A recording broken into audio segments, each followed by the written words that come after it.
prevalent is misinformation in the election that's happening right now?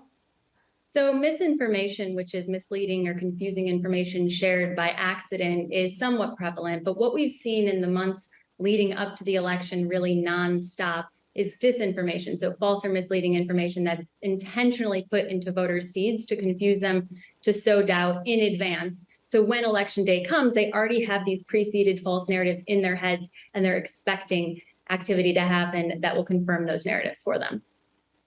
So how much of an impact do you think this mis and disinformation will actually have on the votes that people decide today? So we're about to find out in the next few hours. I mean, we have already seen election officials, people running for office, repeat disinformation claims. We've been seeing that in the weeks leading up. We've been seeing that already today. So the question will be, are voters going to buy this cyclical scam that these election deniers are offering when they're repeating these lies that have really been the same lies since 2020?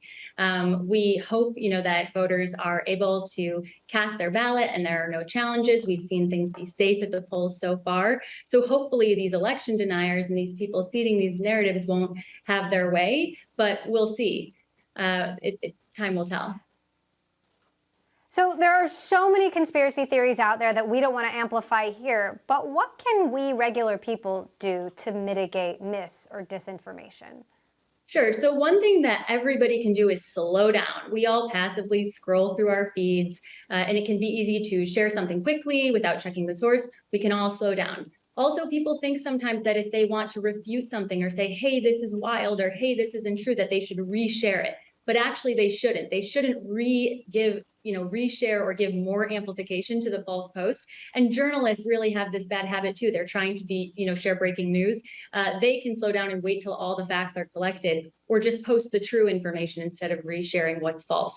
Also, talk to your neighbors, talk to people who don't use social media regularly, and help them understand that there are people out there trying to push false narratives intentionally on social media, because it's a place that you go to see trusted sources, your friends, your family, etc. One of my next questions was, how can the mainstream media make this better or worse?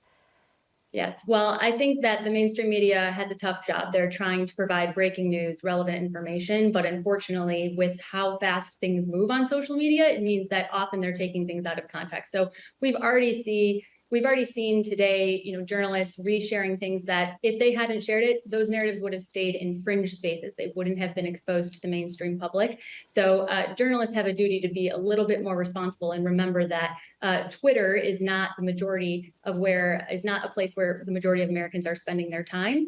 And so, the reactions they get on Twitter or keeping up with the Twitter stream is not exactly, the most responsible way to be getting information out to everybody who votes.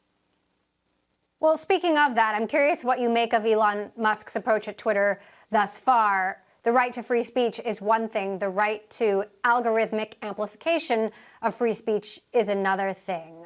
Do you like what you're seeing, or do you worry about the potential dangers? I worry about the potential dangers, and there's just so many. I mean, cutting resources like he did so close to the election, most people are going to be thinking about content moderation because he keeps forcing this false conversation about free speech. But that's not really even at the top of our list or even at the bottom of our list of what we worry about.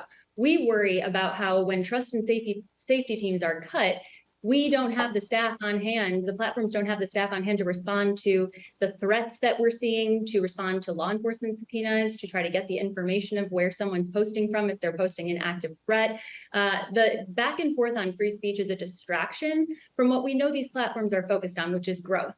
Their product features are taking pieces of content and putting it into more feeds than would otherwise see it. So people who think that it's a question of free speech or censorship don't realize that their feeds are already curated. That curation's already happening. They don't have a choice in what they're putting in what they see in their feeds. That's just not something they have already. So it's a distraction, and we're all worried about what Elon Musk is going to do. No one really has confidence in his ability to understand how to make Twitter a safe place or even a profitable place for those who are only concerned with the money it's going to make. So I'd say all around, it's been bad news so far.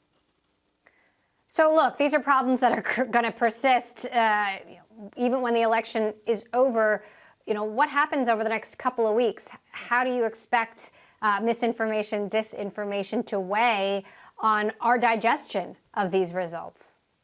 It's going to be taxing, I'd say. I'd say that regardless of the results, we know that the bad actors who are pushing to deny the 2020 election results are likely to deny results in this election, and they have a long game. Their eyes are on 2024. And so you can expect that whatever happens over the next 2 weeks will be setting up for what they want to carry into the 2024 elections, whether that's calling certain locations or certain states the most prevalent locations for alleged election fraud, whether that's denying election results, whether that's pursuing litigation. All of this is leading up to 2024, where they hope to do their ultimate power grab and restore what they had previously. So we'll see their playbook for 2024 show in the next coming weeks, and hopefully Americans will reject this narrative and not give it more oxygen, and we can all move on with the actual results of the election based on what Americans choose to say in this election.